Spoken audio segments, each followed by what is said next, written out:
Alors, bonjour à tous. Bezrat Hashem, aujourd'hui, on va faire un sujet Inyané de Yoma. Sujet actuel, parce que vendredi d'ailleurs, c'est le seul jeûne qui peut tomber vendredi, c'est Asara Betevet, et il peut tomber aussi Shabbat. Donc, on va essayer de parler de ce jour, de ce jeûne-là. Asara Betevet, le 10 Tevet, un peu Agada, des Chachamim, et de la Halacha aussi. Alors, on va commencer par la Haggadah. Et là, d'abord, qu'est-ce qui s'est passé ce jour-là, hein, qui fait en sorte que ce jour, il est tellement important de mémoriser dans l'histoire de Am Israël, du peuple juif. Alors d'abord, il y a dans le Passouk dans le livre de Melachim Bet, dans le chapitre 25, il te dit là-bas hein, que ce jour-ci qui s'appelle le 10 Tevet, alors, Nebuchadnezzar, il a encerclé Yerushalayim, s'appelle Matzor, pour justement conquérir Yerushalayim. Donc, Nebuchadnezzar, le roi de Babylone, le roi de Babel, avec toute son équipe, toute son armée, il a encerclé Jérusalem, Yerushalayim, pour justement qu'ils aient la famine, parce que quand il l'a encerclé, ça veut dire qu'il n'y a rien qui rentre, il n'y a rien qui sort. Donc il n'y a pas de nourriture, il n'y a rien qui rentre, rien qui sort. Donc pour justement les pousser à la famine et pour pouvoir conquérir Jérusalem. Ça c'est ce qui s'est passé le 10 Tevet. Le Midrash de Tanhuma va nous dire que Tova, Akadosh Baruch Hu, en fait, il a fait une grande Tova. Il a fait du bien au Am Israël. Que le 10 Tevet, c'était le jour où il devait aller en galoute. Et qu'est-ce qui s'est passé? Akadosh Baruch Hu, il a dit, attends, s'ils vont en galoute le 10 Tevet, c'est comme il dit le prophète Yecheskel, il dit que le 10 Tevet, on devait aller en galoute. Akadosh Baruch Hu, il dit, attends, s'ils vont en galoute le 10 Tevet, c'est l'hiver. L'hiver, ils vont attraper froid. Ça va être très dur d'aller en exil un jour d'hiver. Et qu'est-ce qu'il a fait à jour? Il a repoussé. Il a repoussé la galoute jusqu'en été qui est Tisha B'Av, le 9 Av. Parce que le 9 Av, toujours, il tombe en été. Et en tout cas, c'est un chesed. Même dans le din, même dans la gvura, même dans la rigueur, on voit le chesed d'Akadosh Baruch Hu. Et c'est pour cela qu'il a attendu l'été pour amener le peuple d'Israël, le Am Israël en exil. Et c'est pour cela que ça a traîné jusqu'à le 9 Av.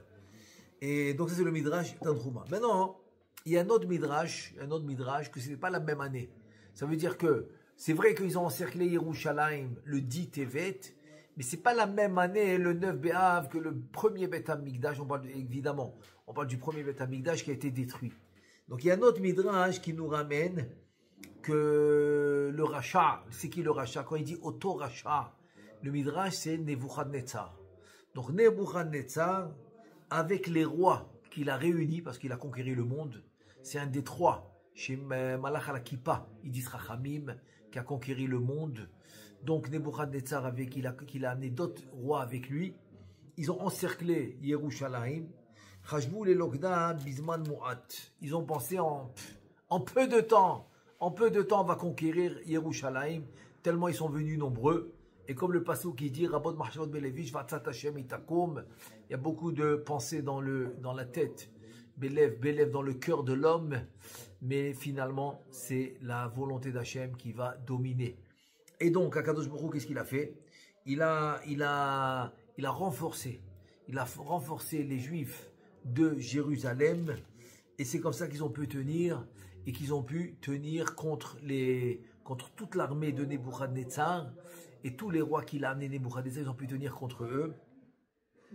3 ans, ils ont pu tenir. 3 ans. Pourquoi?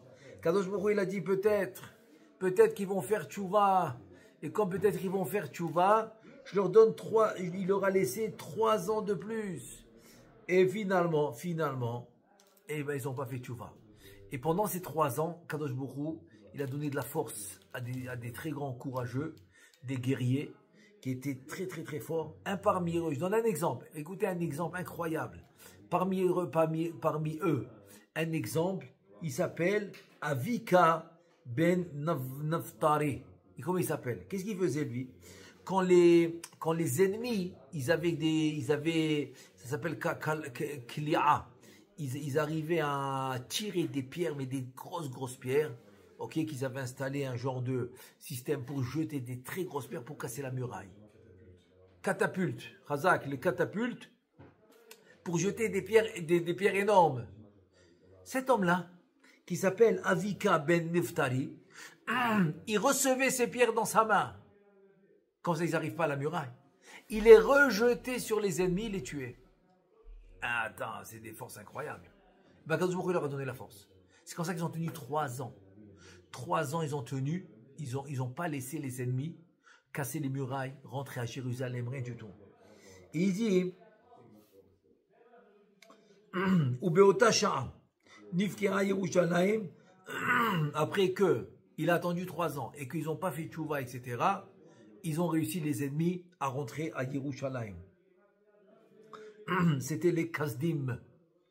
Maasa Hanamel qui était l'oncle de Yirmiyahu Navi, que c'était lui le prophète qui disait au Ham Israël de faire tchouva pour ne pas qu'Akadosh Baruch Hu détruise Yerushalayim, qui détruit le Beth Amikdash. Il s'appelle Yirmiyahu Navi. C'est lui qui était à la fin du premier Beth Amikdash, avant que le Beth Amikdash soit détruit. Son oncle, il s'appelle Hanamel.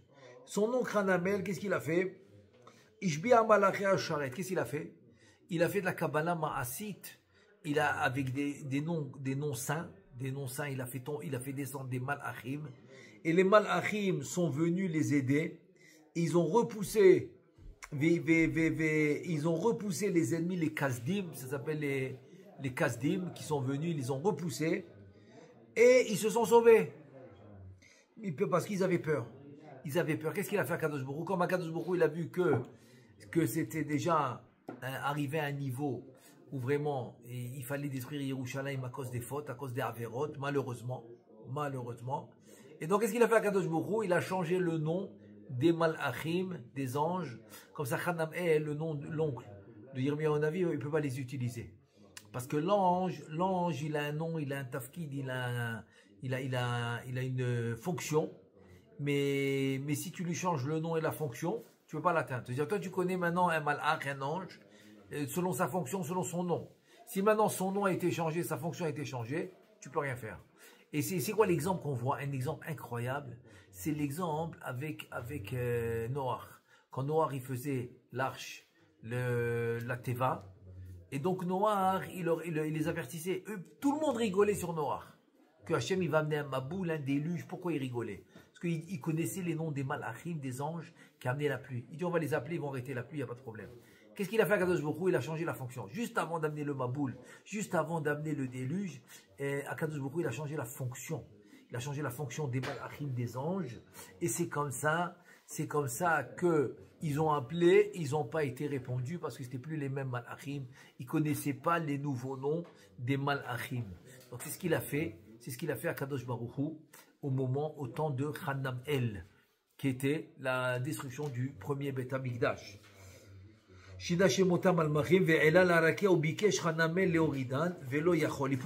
pouvait plus les faire descendre. Et qu'est-ce qu'il a fait? Hanamel?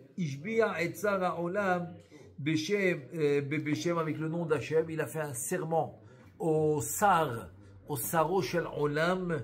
C'est on va dire je sais pas si on peut appeler ça le prince, en tout cas le Memouné, ça s'appelle, le responsable du monde, Beshem avec Hachem Kadosh, un nom saint.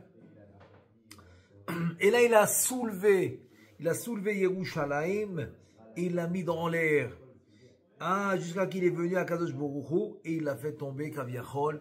Et c'est le pasouk qui dit Ishlich Mishamaim Eretz, il a fait tomber des cieux, il a fait tomber la terre. C'est-à-dire en 2 mots, il a détruit Yerushalayim. Et c'est comme ça qu'il y a eu la destruction de Yerushalayim. Ensuite, la destruction du Beth Amikdash. et c'était la destruction du premier Beth Amikdash.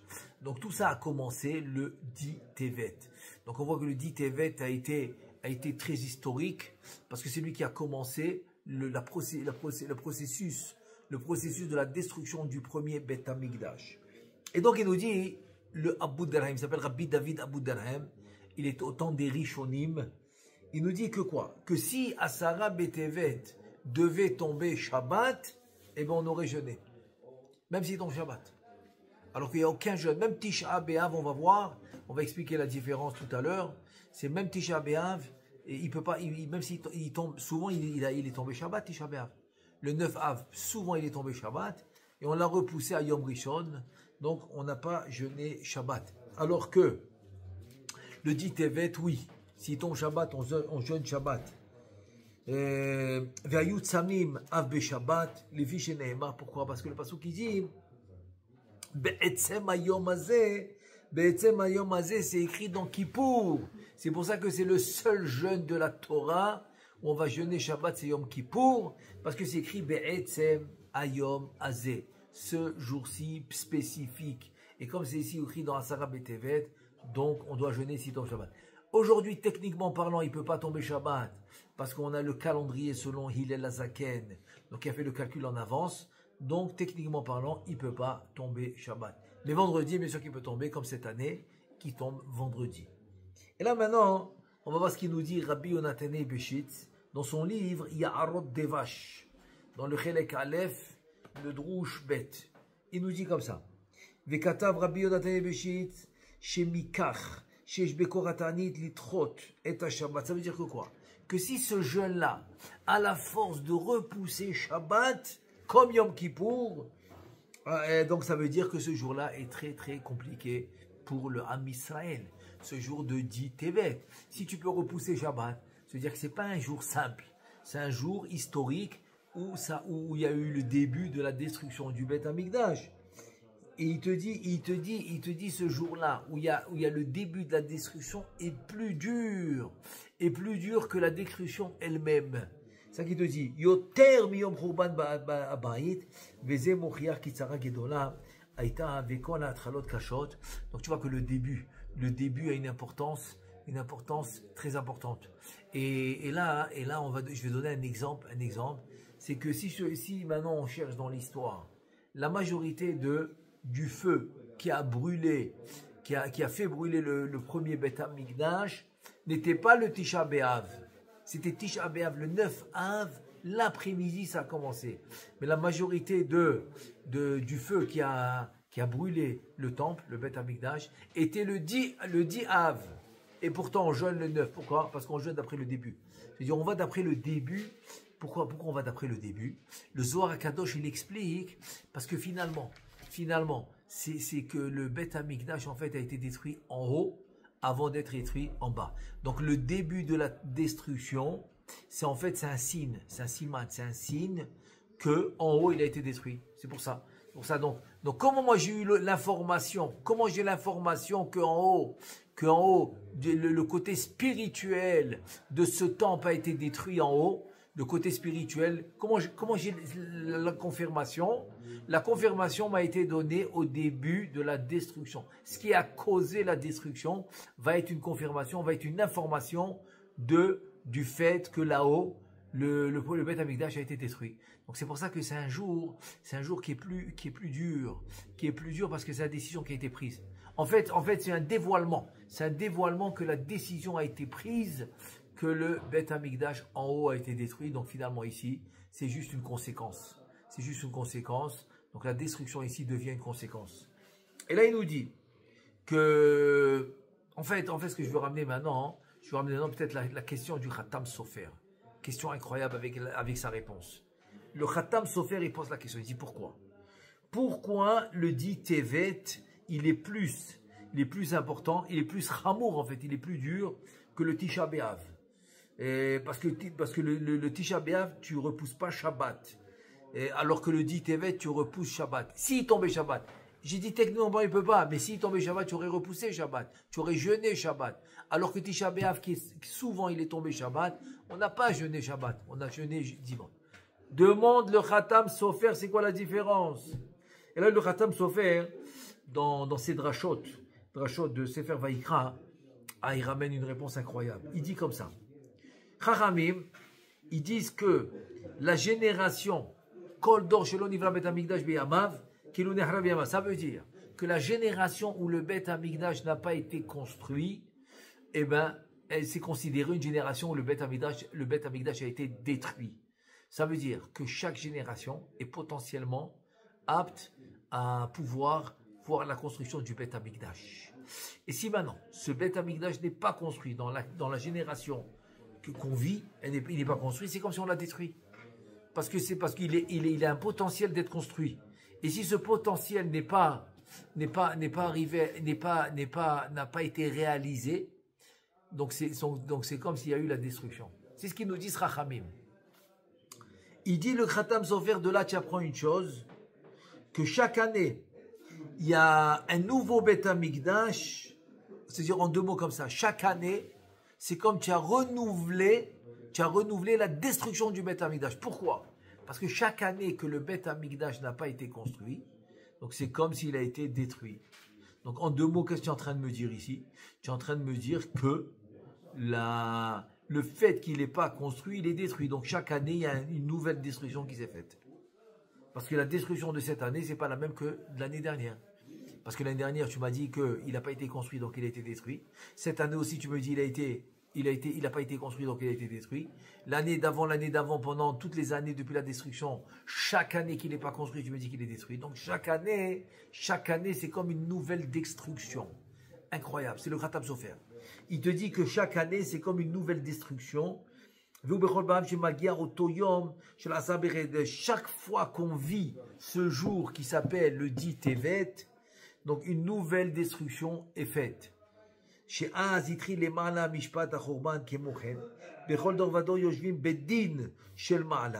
c'est-à-dire de la même manière que Asar Betevet va nous rappeler la décision céleste, la décision d'en haut, de détruire le Bet Hamikdash, c'est Asar Betevet. Donc il te dit, donc finalement Asar Betevet, ils vont s'asseoir le Beddin, ils vont mettre les décrets. Vegozrim Shegam Ashana. Donc le Beddin va décréter que cette année aussi, il y aura la destruction. Pourquoi? Parce qu'il a pas, s'il n'est pas construit, donc c'est comme si ça a été décrété la destruction. Et donc il ne va pas être construit, le Bet Hamikdash. Et c'est pour ça que le 9 Av, le Tisha B'Av, 9 Av, il ne va pas repousser Shabbat. Parce que le décret a été fait déjà qu'il est détruit. Donc c'est quand ce décret a été fait, Asara Betevet. Donc comme Asara Betevet, finalement le décret est fait qu'il ne va pas être construit, donc Tisha B'Av, en fait c'est rien qu'une conséquence. Donc ça vient après la décision. Et c'est pour ça que donc Tisha B'Av va pas repousser Shabbat. Alors que Asara Betevet, que la décision a été prise, si tombait Shabbat, ça aurait repoussé Shabbat. Il te dit, aval, par contre, le Tani de DTL, c'est al-bitud Sarah Atida, ולכן דחי שבת כמו תענית חלום שמתענה אפילו בשבת. Ça veut dire que le dit Tevet en fait c'est pour annuler un problème à l'avenir que le Bet Hamikdash, oui, peut-être l'année prochaine il va être construit. Donc pour annuler le fait que Chas v'Shalom il va pas être construit, donc Asara Betevet, on va jeûner pour ça. Que Bezrat Hashem, à partir d'aujourd'hui, oui, ça va être décidé qu'on va reconstruire ou Mikdash Hashem konena yadecha, c'est-à-dire que le troisième temple, qui est en fait le premier que Hashem devait construire. Parce qu'à la sortie d'Égypte, s'il n'y avait pas eu la faute de Chet HaEgel, la faute du veau d'or, donc on aurait eu le Bet Hamikdash qu'Akadosh Baruch Hu aurait construit avec Moshe Rabbeinu. Et la faute du veau d'or et la faute des Meraglim, des explorateurs, donc ça a annulé. Donc finalement, c'est des hommes qui ont construit le Bet Hamikdash. C'est au départ Shlomo HaMelech, premier, deuxième Ezra Sofer, donc c'est pour ça qu'il est détruit. Mais ce troisième qu'on attend, c'est en fait le premier qu'on devait avoir, qui doit être construit par Hashem. Mikdash Adonai konenu yadecha. Le Mikdash et le Bet Hamikdash d'Hashem, c'est toi Hashem, c'est tes mains, c'est toi qui veux le construire. Donc c'est Akadosh Baruch Hu qui doit construire le troisième Bet Amikdash. Et donc le ta'anit, donc le jeûne, il est pour justement adoucir cette décision de Khurban. Parce qu'on dit qu'elle revient tous les ans. Parce que s'il n'a pas été construit, donc il a été détruit. Pour adoucir cette décision de Khurban chaque année, de destruction du Beth Amikdash chaque année, donc on jeûne le 10 Tevet. Donc même si ça tombait Shabbat. Et là, il y a un livre Moed Lekolcha, il s'appelle, c'est le livre de Rabbi Chaim Palaji. Il dit comme ça, il dit, Bet Hashem Aitazot, que quoi? De Akadosh Borou, que le Asara Betevet est un jeûne. Pourquoi? Il dit parce que Am Israël, ils sont dans la Kaviachot, dans la descente. Hashemesh, Vetrilat Aliato, Ve'atani Magen al Israël, Shelo Te'une Lahem Ra'a. Ou bien Avat Hashem Imamo Asaket. C'est-à-dire qu'en fait, il a instauré ce dit Tevet pour éliminer, pour adoucir un gros problème sur Am Israël, parce que c'est un jour dur qui a décidé la destruction du Beth Amikdash. Donc c'est un jour qui peut être très, on va dire, très problématique, très négatif pour Am Israël. Et le jeûne, il vient adoucir tout ça. Donc comme ça, le jour, il peut devenir positif. Donc voilà, ça c'est un peu de, on va dire, très raccourci, quoi. Très raccourci, un peu sur le dit Tevet, Maintenant, on va rapidement, on va faire quelques halachot, parce que cette année, il tombe vendredi, la veille de Shabbat. Donc, premièrement, on est obligé de le finir jusqu'à Tzet HaKoravim. On ne peut pas couper le jeûne avant. Parce que le Shulchan Aruch a été posek. Le Shulchan Aruch, il a donné une halacha qu'un jeûne que tu n'as pas fait jusqu'à Tzet HaKoravim, ce n'est pas un jeûne. Donc, on est obligé de le finir jusqu'à Tzet HaKoravim. Et donc, qu'est-ce qu'on doit faire? Donc, on doit faire la tfila un peu plus tôt pour ne pas traîner si les gens y jeûnent, etc. Donc, on fera mincha plus tôt, comme ça, il y a aussi birkat kohanim. Donc, de plus plaga mincha. De plus plaga mincha, si on prie mincha, on peut faire birkat kohanim. Mais si on prie mincha gedola, il n'y a pas birkat kohanim. Pourquoi? Parce que le jour du jeûne, on fait birkat kohanim, c'est comme la ne'ila. La ne'ila, c'est la tfila qui est la plus proche de la shkia, puisque Yom Kippour, on va la prier après Mincha. Donc c'est pour ça que là-bas, il y a Birkat Kohanim. Et là aussi, la même chose, de plus plaga Mincha. Et en fait, il faudra essayer de finir il faudra finir Arvid avant Tzet HaKoravim. Pourquoi? Comme ça, le temps qu'il arrive à la maison et qu'il fasse Kiddush, donc ça va être Tzet HaKoravim. Il ne pourra pas manger avant Tzet HaKoravim, parce que sinon, il n'aura pas fini le jeûne. Donc c'est pour ça. Donc il faut faire attention que le Kiddush soit absolument à Tzet HaKoravim. Est-ce qu'on peut goûter les marmites pour voir s'il manque rien? S'il manque pas de sel, s'il manque pas de trucs, est-ce qu'on peut goûter vendredi, c'est jeûne? On peut, les Revot Shabbat, on peut. Comment? On goûte un tout petit peu et on rejette. On rejette de la bouche. On peut, c'est les Revot Shabbat. Ça s'appelle To'amei Chaim Zachou. Comme toutes les semaines, on a l'habitude de goûter pour voir si c'est bien fait les Revot Shabbat. Donc tu fais ça les Revot Shabbat. Tu peux mettre dans la... Si tu n'as pas l'habitude, non. Bah oui. Si tu n'as pas l'habitude, je ne vais pas le faire le jour du jeûne. C'est pas le moment de commencer une habitude comme ça. Donc si tu n'as pas l'habitude, non. Mais si tu as l'habitude, parce que c'est une mitzvah, comme tous les Charonim y ramènent, Mishnah Berurah y ramène, To'amei Chaim Zachou, c'est une mitzvah de goûter les plats pour voir si tout est bien pour Shabbat. Donc si tu as l'habitude de le faire, tu peux le faire aussi le jour du jeûne. Et tu rejettes. Le Bété Avad, même si tu n'as pas rejeté, c'est moins que Revi'it. Et comme il dit Shulchan Aruch, c'est pas grave si tu n'as pas rejeté. Mais les Khatrila, c'est juste pour goûter, donc tu goûtes et tu rejettes. Ensuite, comme j'ai expliqué, Mincha Gedola, c'est pas la meilleure chose à faire. Pourquoi? Parce qu'il va rater Birkat Kohanim, donc c'est mieux de faire Mincha plus tard.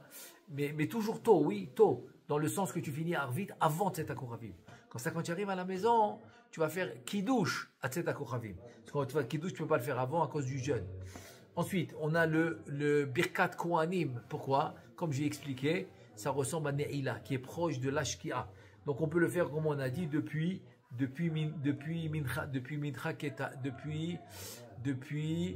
Plaga Mincha. Depuis Plaga Mincha, tu ne peux pas avant. Celui-là qui fait Mincha à Chatzot, c'est ça, Mincha Gedola, ça s'appelle, une demi-heure après Chatzot, eh bien, il ne pourra pas faire Birkat Kohanim. Donc ça c'est important. Talit ou tfilin évidemment, comme c'est Erev Shabbat. Donc même celui qui a l'habitude de mettre Shimusha Rabba à Mincha tous les jours, mais aujourd'hui non, puisque c'est vendredi, c'est avant Shabbat. Mais Talit il peut, bien sûr. Talit il peut, il n'y a pas de problème. D'habitude les jours du jeûne, on évite de se couper les cheveux, je sais pas moi, de faire tout, je sais pas, de faire le bain, tout. On peut aller au mikvé. Mikvé c'est sûr, les jours de jeûne on peut aller. Évidemment à part Tisha B'Av et Yom Kippourim, mais le reste des jeûnes on peut. Ce jeûne-là, comme c'est vendredi, on peut tout faire. Tout faire. On peut se couper les cheveux, les ongles, je sais pas moi, le bain, le mikvé, tout ce qu'on veut. On peut tout faire. L'Ichvot Shabbat Kodesh. Ensuite, il y a le Sefer Torah Mincha, donc on doit calculer assez de temps parce qu'il y a Sefer Torah Vaïchal Moshe, vendredi matin aussi, Vaïchal Moshe, et Mincha aussi, Vaïchal Moshe, Sefer Torah. Et donc voilà, c'est plus ou moins ce qu'il faut savoir pour ce jeûne. Si maintenant quelqu'un, il ne sait pas qu'il veut goûter, mais il a oublié que c'est le jeûne, il a fait Baruch Ata Hashem, Elokeinu melech haolam, Boré Peria Et, il voulait goûter la pomme, et il s'est rappelé que c'est le jeûne avant de goûter la pomme. Donc tout le monde est d'accord qu'il doit goûter la pomme pour ne pas avoir Bracha Levatala. Pourquoi? Parce que Bracha Levatala c'est des Oraïta. C'est des Oraïta. Et le jeûne il est des Rabanan. Pour ne pas Issour de Oraïta selon le Shulchan Aruch. Donc c'est pour ça qu'il pourra goûter un tout petit peu pour ne pas avoir Bracha Levatala. Et c'est évident qu'il continue le jeûne. Donc voilà, plus ou moins c'est sur Asara Betevet. Je vais juste finir par un petit moussard du lien du da'at. Pourquoi? Parce que tous les manques et tous les mécontentements que l'homme il a dans la vie, c'est qu'il lui manque du da'at. La Mishnah dans Avot elle te dit da'at kanita ma chasarta. Da'at chasarta ma kanita. C'est-à-dire, si tu as acquis du da'at, il te manque rien du tout. Tu n'as pas de da'at, il te manque tout. Tu n'as rien. Pourquoi? Parce que la spiritualité qui manque en l'homme, c'est ça qui lui donne le manque matériel. Si maintenant tu as un manque spirituel dans le sens que Ohev Torah lo isba Torah, celui qui aime la Torah, il est jamais rassasié de Torah, donc ça va. Mais le problème c'est quand l'homme il vit les manques matériels et donc il est jamais rassasié, il est toujours à la recherche du matériel. Tout ça c'est un manque de Rouhaniout. Au temps du Bet Hamikdash, il n'y avait pas ce problème. Pourquoi? Parce que la force spirituelle du Bet Hamikdash, elle donne une compréhension, elle donne, on va dire, une sérénité automatique à l'homme. Donc il se sent bien, il se sent plein. Donc si l'homme il prie pour ça, alors en fait ça va être la solution à tous les problèmes. Tous les problèmes, c'est le Bet Hamikdash. Et sur ça, si l'homme il pense, il voit qu'il a beaucoup de manques. Et aussi que c'est difficile pour lui sur certaines choses, et bien qu'est-ce qu'il doit faire? Il doit attraper la tfila. Pourquoi? Parce que des fois l'homme il n'arrive pas à rentrer trop profond dans la Torah, parce que s'il rentre dans la Torah, il n'y a pas de problème. Parce que la Torah, c'est avec ça que Kadosh Baruch Hu a créé le monde, donc c'est la réponse à tout. C'est la solution à tout. C'est pour ça que Rabbi Shimon Bar Yochai tellement étudié la Torah qu'il n'était pas tôt de la tfila. Mais aujourd'hui, c'est pas le cas. Aujourd'hui, c'est pas le cas, comme la Gemara dans Shabbat. Elle dit, quand un Mora il lui a dit, il a longé longtemps dans la tfila, alors que sa Chavruta, déjà prête à étudier, il l'attendait. Il dit, je comprends pas, je t'attends pour le limoud, toi tu choisis Chaye Sha'a, c'est une vie de momentané, parce que tu fais la tfila, tu demandes des choses, alors que moi je t'attends pour la Torah, c'est Chaye Olam, c'est Olam Abba. Il lui répond, Torah l'Echoud, tfila l'Echoud, ne mélange pas. La Torah c'est une chose, la tfila c'est une autre. C'est-à-dire que la tfila finalement elle va compléter ce manque que tu n'arrives pas à travers la Torah. Donc ce da'at va pouvoir se compléter grâce à la tfila. Parce qu'Akadosh Baruch Hu avec la tfila il pourra te donner tout ce que tu as besoin.